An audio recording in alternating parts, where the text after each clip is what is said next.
Bem, pessoal, na última aula nós vimos que em uma reação que tem um alceno, eu necessariamente vou ter a adição do eletrófilo e do ataque do nucleófilo. E aí, nesse alceno, nessa dupla ligação, eu tenho um padrão do qual eu consigo encontrar ou um padrão onde eu percebo para onde que o eletrófilo vai nessa reação, ou para onde o eletrófilo vai nessa estrutura desse alceno, que é estabelecida pela regra de Markov-Nikov, que apesar de antiga, ela tem fundamentos aí também agora nas mais recentes concepções sobre como que é a estabilidade do complexo de transição, do complexo de transição, né, do intermediário. E então olhar da maneira como Markov-Nikov olhou para o sistema é uma forma de entender também como que as próximas reações vão acontecer. Porque se eu pegar o alceno aqui, o mais simples que existir, e tentar reagir ele com água, por exemplo, eu percebo que não há reação. Primeiro que eles não são nem muito miscíveis entre si. Eu não consigo fazer com que essa mistura reacional gere um produto. Exceto se eu catalisar essa reação. Se eu fazer com que, de alguma forma, esse sistema ganhe uma ajuda. Né? Então, essa ajudinha da termodinâmica é advinda de um processo catalítico. E a catálise ela pode ser tanto homogênea como heterogênea. Não vai ser o caso aqui comentar muito catálise heterogênea, mas sim catálise homogênea. Ou seja, vai ser adicionado uma molécula que vai agir como catalisador, que vai fazer com que essa união aí ao lado aconteça com mais facilidade. E nós vamos ver que essa reação aqui ela é catalisada por um ácido. Esse que vai ser o meu catalisador. Aqui você pode pensar no ácido de qualquer forma, qualquer teoria aí que a gente viu, principalmente a teoria platônica lá. Lembra lá que a teoria de Arrhenius expressava que era devido à existência de um único cátion da dissociação iônica de uma molécula, devido à existência desse H+ em solução, que obtinha as propriedades ácidas de uma solução.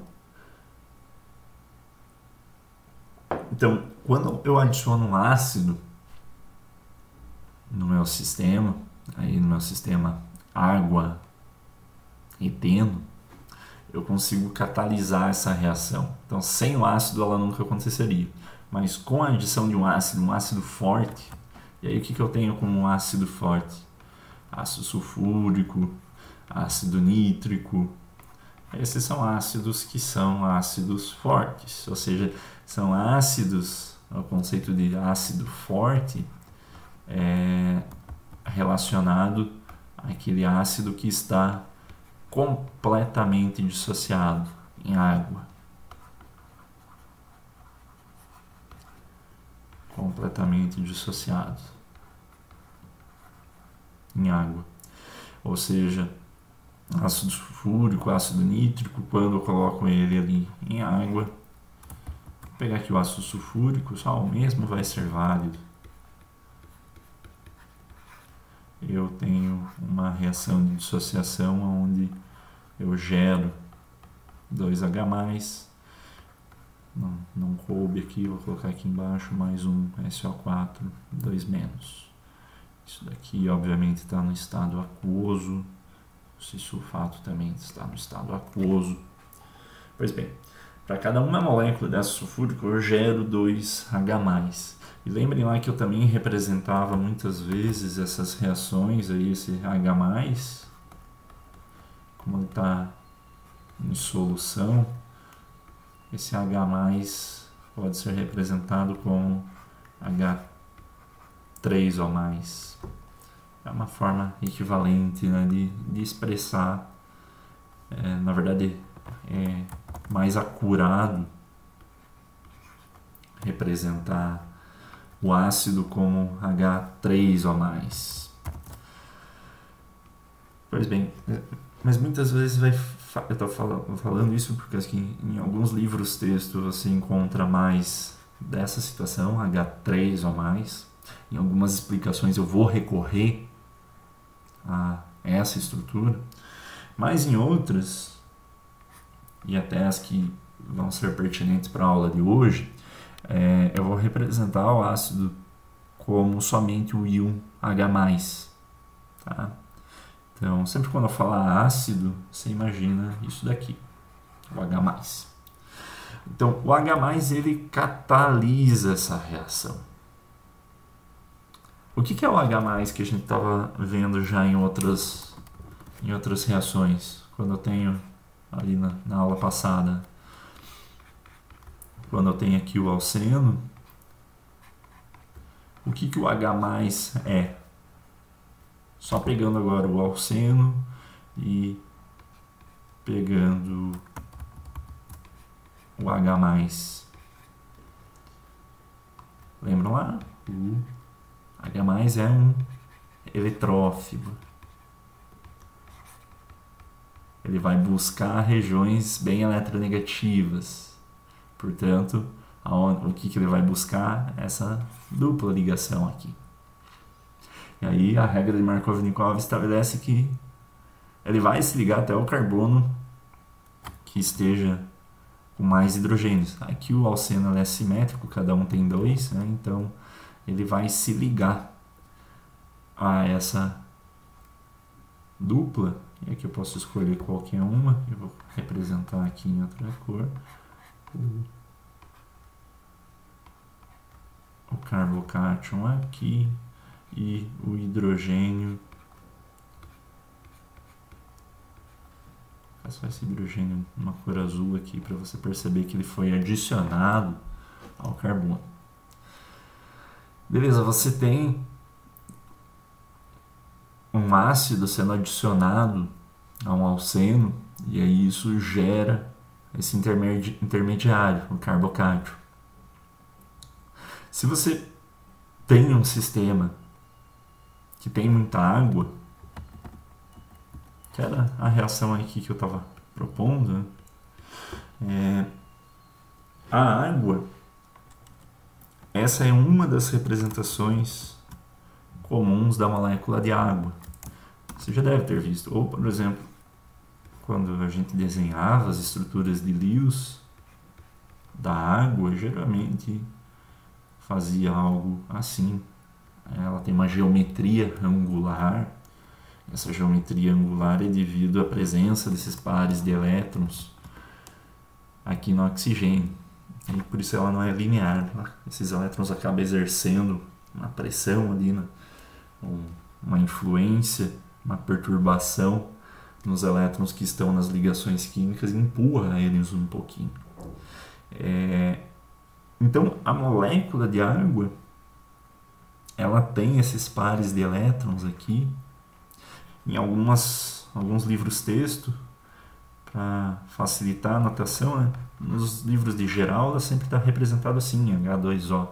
Mas em alguns livros texto de orgânica, ela é representada invertida. Às vezes coloca os dois pares de elétrons e o H2. Só uma forma de representação distinta, porque aqui fica bem claro o papel da água nesse sistema. A água, com esses parzinhos de elétrons aqui, ela vai se comportar como um nucleófilo. Então, a água é um nucleófilo. Nossa, mas como assim? Antes, lembra lá que eu mostrei que o brometo era um nucleófilo? E lembra lá que em um momento eu comentei que bases de Lewis, né? Nós vimos os conceitos de ácido de Lewis, de bases de Lewis, também vimos a teoria de Bronsted e a teoria de Arrhenius. Mas as bases de Lewis eram substâncias que doavam par de elétron, né? Então são doadores de pares de elétrons. São moléculas que precisam ter esses pares de elétrons para doá-los. Então, bases de Lewis sempre são nucleófilos. Por quê? Porque o conceito de basicidade de Lewis é justamente a molécula que consegue, ou átomo, que consegue doar um par de elétrons. E doa para um ácido de Lewis, né? Então, todo nucleófilo ela é uma base de Lewis. Porque nucleófilo é uma molécula, um íon, um átomo que gosta de núcleos, gosta de cargas positivas. Quem gosta de cargas positivas é porque sente atração por determinada carga. E pela lei de Coulomb, a atração só é possível por cargas de sinal oposto. E os elétrons são cargas negativas. Perfeito? Então, o meu sistema tem um nucleófilo que é a água e tem uma situação que, devido a essa catálise ácida, faz com que a estrutura... Eu perdi a minha estrutura, vamos achar ela aqui de volta. A minha estrutura aqui, né, ela tenha em algum lugar uma região positiva, né? Depois que eu catalisei a reação, que eu adicionei um ácido forte ao alceno, eu possibilitei a entrada daquele hidrogênio ali na estrutura, a adição dele nessa estrutura química. E aí eu tenho como resultante um carbocátio. Esse intermediário, ele vai atrair quem? O nucleófilo, né? Vai ser adicionado no carbocátio. Quem que é o nucleófilo da parada aí? É a água. Ela, né, atua como um nucleófilo. Acabei de explicar isso, né? Então, a água é adicionada a essa estrutura. O grande ponto é que quando é adicionada água, eu tenho isso daqui, né? Agora toda a estrutura que é menos importante está em verde. Eu vou fazer aqui a adição da água. Pronto, adicionei a água. Qual que é o problema dessa estrutura aí? Conte as ligações químicas. Olha aqui, todos esses hidrogênios estão com uma ligação química, está tudo certo com esses hidrogênios, né? Olhe para o carbono agora. Esse carbono aqui, estou escaneando o jogo ainda, né, para fazer um suspense, ó. Esse carbono da direita aqui está fazendo uma ligação com o carbono da esquerda e mais 3 ligações. Portanto, está fazendo 4 ligações. Ele tem 8 elétrons. Então, tanto os hidrogênios quanto os carbonos estão ok quanto às ligações. Eles estão seguindo a regra do octeto. Sempre é ela. Olha o oxigênio ali. Opa, eu apaguei aqui ó, H2O. Olha o que tem de diferente no oxigênio. O oxigênio está onde na tabela periódica? Primeira pergunta. Pega a tua tabela periódica, abre ela ali e você vai perceber que ele está aqui, ó, oxigênio. Vamos colocar ele ali, ó. O oxigênio, ele está na família 6A. Então, nessa família aqui, todos os elementos dessa família aqui, oxigênio, enxofre, selênio, telúrio, polônio, todo mundo que está aqui se satisfaz com duas ligações químicas. É isso que ele corre atrás. Ele precisa de duas ligações químicas. Se você olhar aqui, a água já estava tranquila fazendo essas duas ligações químicas na estrutura anterior, na estrutura de água mesmo. O oxigênio já está tranquilo ali, ele já está fazendo as 8 ligações, já está com o octeto completo. Mas o fato é que aquela geometria angular, ter aquelas nuvens de elétrons de uma maneira que não seja equivalente, faz com que ela apresente um momento de dipolo. Essa molécula é uma molécula polar, justamente porque ela tem diferença de eletronegatividade. E ela se sente atraída por regiões eletropositivas, que era o carbocátio. Então, essa estrutura, o nucleófilo se adiciona à estrutura, mas aí ele tem que resolver uma situação que surge porque o oxigênio, quando interage com o carbono, ele fica levemente positivo. Ele está instável ali, porque ele está fazendo 3 ligações, ele só precisa de 2. E ele já estava fazendo as 2, mas ele inventou de reagir ali com o carbocátio, devido a essa constatação aí que eu fiz sobre o momento de dipolo. E aí, quando ele fez a ligação com o carbono, o oxigênio precisa relaxar a estrutura dele, porque do jeito que está não dá. Ele só pode fazer 2 ligações. E só que ele se ligou ao átomo de carbono, e essa ligação oxigênio-carbono é mais forte do que a ligação oxigênio-hidrogênio. Então, essa estrutura aqui vai ser mais favorável de existir do que outra estrutura. Então, do que uma estrutura que não tenha nada, ou de um carbocátio normal, né? Porque que aquilo ali é um intermediário. Então, essa estrutura aqui ela vai tender a perder um hidrogênio proveniente dessa região. E assim ela faz, com certa facilidade, sabe por quê? Porque se eu for representar esse hidrogênio aqui, vou escrever dessa forma aqui, ó, hidrogênio para cá e hidrogênio para lá, o oxigênio fazendo as 3 ligações. Lembrem lá que o oxigênio, aliás, desculpem, o hidrogênio, ele é muito lábil quimicamente.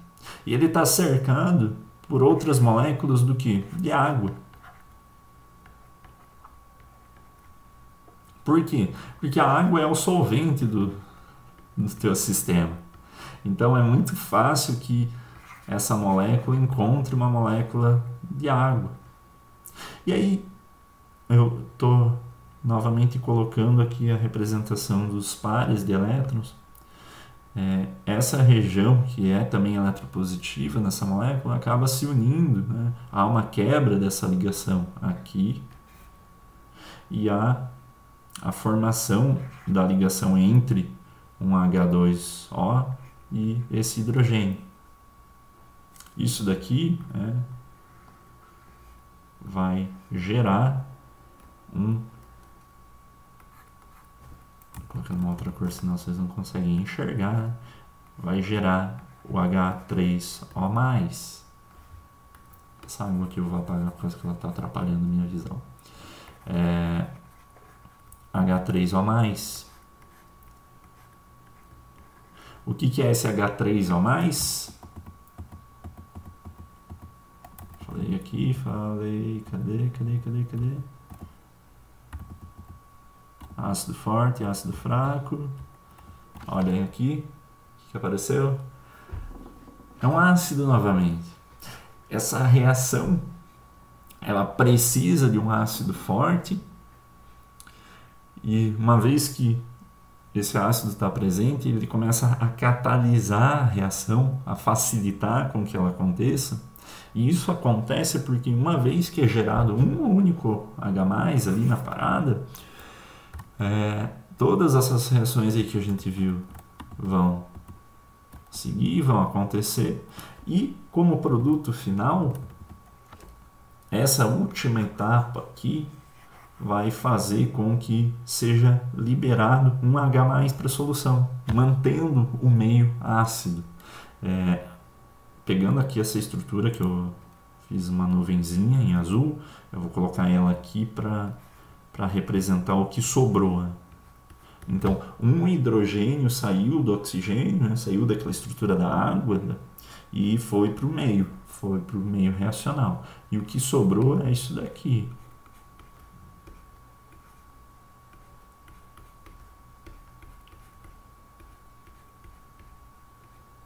Então, a reação entre um alceno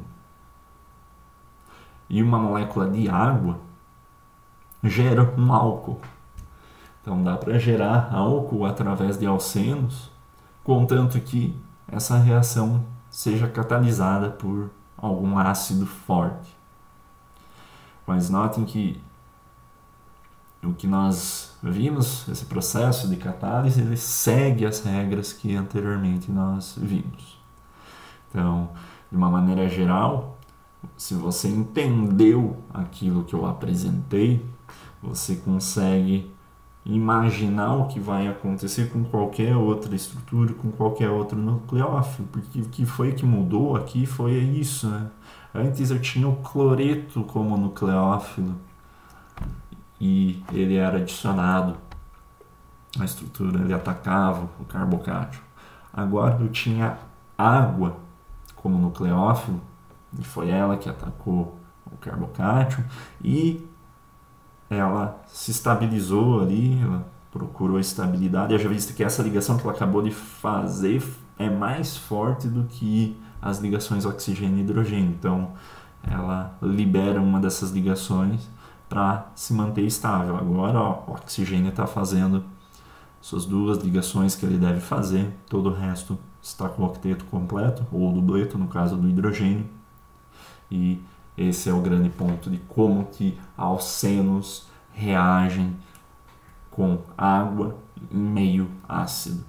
Nós logo vamos avançar para ver quais que são, por que isso é interessante, né? Quais são as aplicações industriais disso, e bem como as aplicações biológicas. Mas antes ainda eu vou fazer mais comentários sobre estrutura, sobre possibilidades de nucleófilos, sobre tipos de reações com alcenos, mas isso fica para o próximo vídeo, tá bom, pessoal? Até mais!